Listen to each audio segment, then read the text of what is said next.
On a quiet Tuesday afternoon, traffic lights blinked red at a busy intersection downtown. Cars lined up bumper to bumper, horns honking impatiently. That's when a little black girl, no older than 10, noticed an elderly man struggling with his cane, stranded at the curb. He looked frail, lost, and uncertain, his trembling hands clutching the handle as if it were the only thing keeping him upright. Without hesitation, the girl stepped forward, while grown men and women pretended not to see. She grabbed the man's arm and guided him carefully across the street. Drivers stared, some even lowering their windows, but nobody moved to help. Just this small child, whose courage outshined everyone around her. But here's where the story takes a chilling turn. Hours later, as she returned home, something on the television made her heart stop. There, on the evening news, was her own face, clear as day. A reporter's voice boomed to the speakers. This young girl has been spotted at the center of a mysterious case that's now under investigation. Her family froze. How could helping an old man lead to her face being broadcast nationwide? Why was she being linked to a case she knew nothing about? And most importantly, who exactly was that elderly man she helped? Because as the reporter kept talking, it became clear the man wasn't just some helpless stranger. He was connected to something dark, something dangerous. And now, the little girl was caught right in the middle of it. To make matters worse, a shadowy figure had already been seen lurking near her home that evening, watching her every move. What was this man hiding? Why was her image suddenly on the news? And what secret had she unknowingly walked into by simply doing a good deed? The answers would not only shock her family, but shake the entire community to its core. The living room was silent, except for the low hum of the television. The little black girl sat frozen on the couch, her wide eyes glued to the screen as the reporter replayed a grainy video clip. It was her, helping the frail old man across the street just hours earlier. The anchor's words cut through the air like shards of glass. Authorities are seeking answers tonight as this mysterious encounter raises troubling questions. The identity of the man remains unknown, but investigators believe he is connected to a larger case still under investigation. Her mother clutched the remote, her knuckles turning white. Why would they put you on TV? Why would they? Her voice trembled, breaking before she could finish. Her father stood at the window, peeking through the curtains. He had noticed it too, the figure lingering across the street. Someone tall, wrapped in a dark coat, standing just far enough away to avoid being recognized, but close enough to keep watch. The girl whispered, "I was just helping him. He looked like he needed me." But even as the words left her lips, doubt crept in. There had been something odd about the man, his eyes darting back and forth, the way he leaned heavily on her, as though not only from weakness but desperation. And now, seeing his blurred face on the screen, she realized something. He hadn't seemed confused, he had seemed afraid. The phone rang suddenly, slicing through the tension. Her father grabbed it. "Hello?"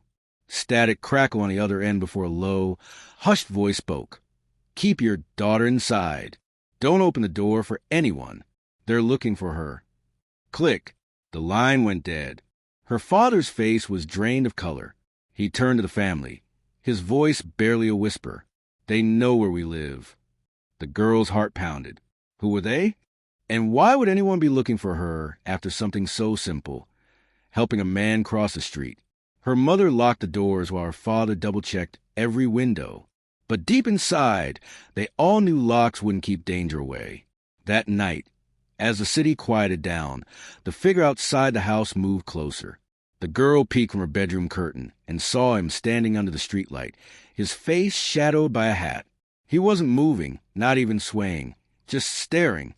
She ducked down, her breath shaky. When she looked again, he was gone. But minutes later, there was a soft tap-tap-tap at her window.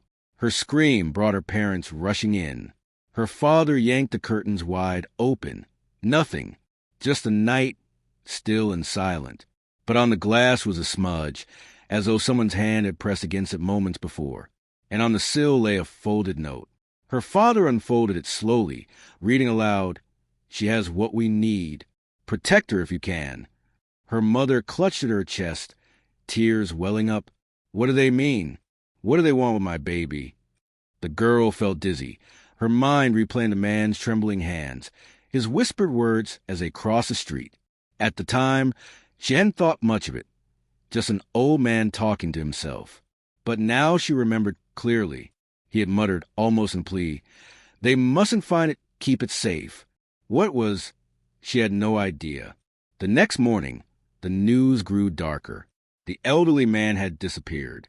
Authorities claimed he vanished right after being helped across the street. No record of where he went, no hospital visit, no trace at all. But what made the story more unsettling was this. The man wasn't who he seemed.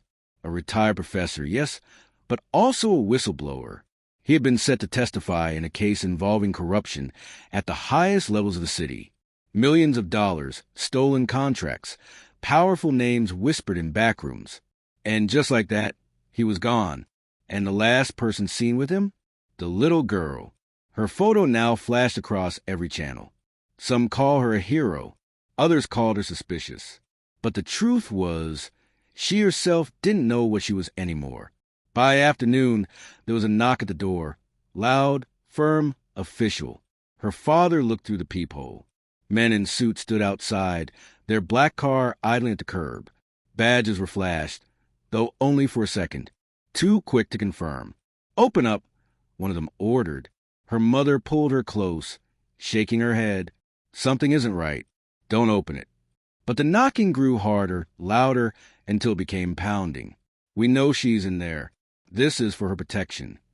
Her father hesitated, torn between fear and instinct. Finally, he shouted through the door, "Show me identification." Silence, then footsteps retreating. When he peeked again, the car was gone. But deep down, they all knew it wouldn't be the last time. That night, the girl lay awake, her mind racing. The man's trembling whisper haunted her. They mustn't find it, keep it safe. But what had he given her? She thought back carefully. Had he slipped something into her pocket? Pressed something into her hand? She got up, searching through her jacket. At first, nothing. Then, tucked deep in the lining, she found it. A tiny flash drive, barely the size of her thumb. Her heart skipped. This was it. This was what they wanted. And now she understood. The professor hadn't just needed help crossing the street. He had chosen her. A little girl, invisible to suspicion. Someone no one would think twice about. He had handed her the key to everything. She held the flash drive in her palm, trembling. Her family didn't know yet. She was too afraid to tell them. But already she could feel the weight of it, the danger, the responsibility. Outside, tires screeched. Another car pulled up near their home, headlights cutting through the night. The girl backed away from the window, clutching the flash drive tight. Whoever was inside, that car wasn't just watching anymore. They were coming. And this time, she knew they wouldn't leave without answers. Her heart thundered in her chest as heavy footsteps approached the door again. Her parents braced themselves. Fear etched across their faces. She wanted to scream, to tell them about the flash drive, but the words stuck in her throat. Because deep down, she feared the truth. Once they knew, everything would change. The knocking began once more, slow, deliberate, terrifying. The family held their breath. The little girl clutched the flash drive tighter. And in that moment, she realized her life would never be the same again. The pounding at the door grew louder, sharper, more impatient. The little black girl clutched the flash drive, so tightly it dug into her palm.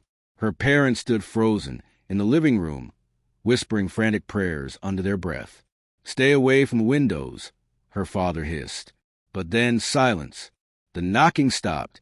For a few seconds, the house was filled only with the sound of their own ragged breathing. And then came the voice. "Calm, cold, measured. You have something that belongs to us. Give it up and no one gets hurt." Her mother pulled her close. Her father's fists clenched. "We're not opening this door," he growled. But deep inside, the little girl knew the truth. They weren't here for her parents. They were here for her. Her father motioned toward the back door. "Go. Now." The family scrambled through the kitchen, the little girl gripping the flash drive like her life depended on it. Just as they slipped out the back, the front door burst open with a crash. Heavy boots thundered inside. They ran through the alley, shadows chasing them, headlights sweeping the darkness. Every step echoed with danger. And then, just as they rounded the corner, a hand pulled the girl into the shadows. She screamed, but instead of a stranger, she found herself staring into the weary eyes of the very old man she had helped across the street. He looked different now, less frail, more determined. "Quiet," he whispered. "They can't find us here." Her parents, startled but desperate, demanded answers. "Why are you involving our daughter? What is this?"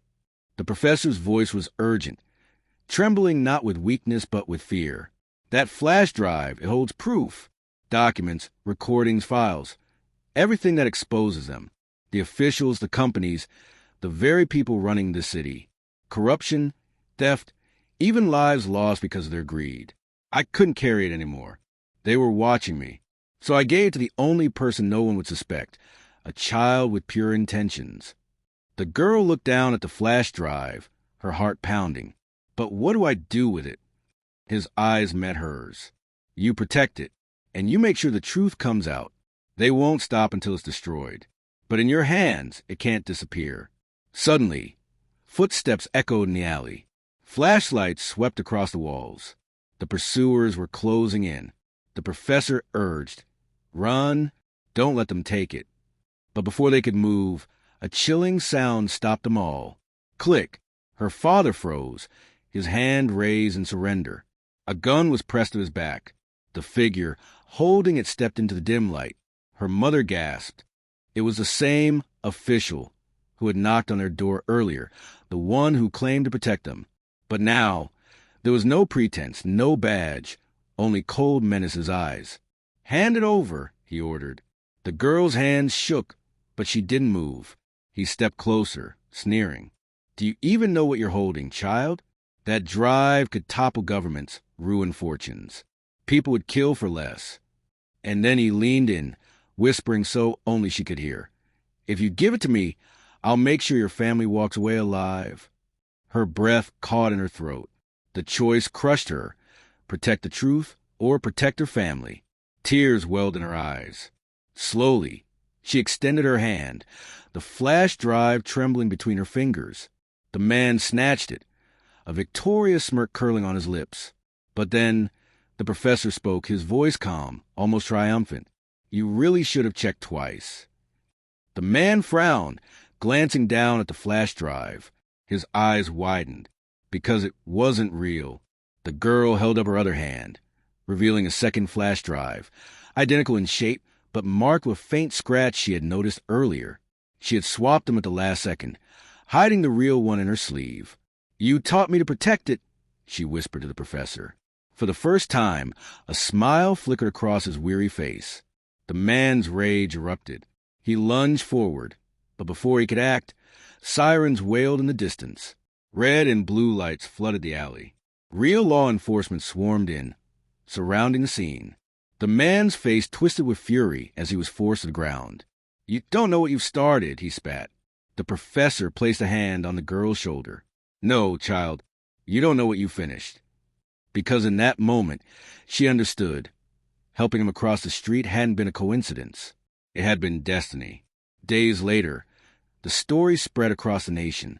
The contents of the flash drive were revealed, mountains of evidence exposing corruption so deep it sent shockwaves through every level of power. Arrests were made.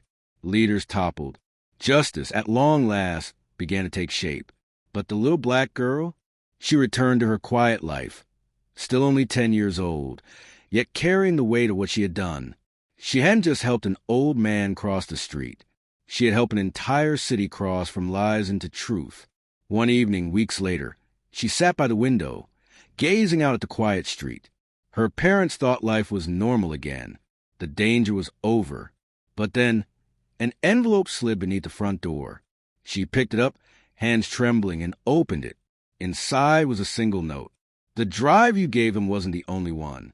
The rest is still out there. And now it's your turn to find it." Her eyes widened. The story wasn't over. It had only just begun.